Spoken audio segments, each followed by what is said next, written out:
আসসালামু আলাইকুম।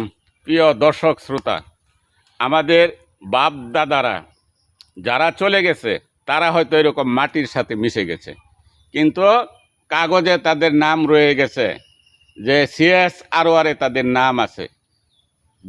একটু নামের হেরফের হইলেই আমাদের বিভিন্ন জায়গায় কাফফারা দিয়া সেই কাগজ ঠিক করতে হয়, মেরামত করতে হয়, নয়তো আমাদের দলিল হচ্ছে না। নামের আকার উকার বানান ইত্যাদি সব কিছু মিলিয়ে নিতে হয়, কিন্তু ওই সময় আমরা তাদেরকে স্মরণ করি, এছাড়া আমরা কখনো তাদেরকে স্মরণ করি না।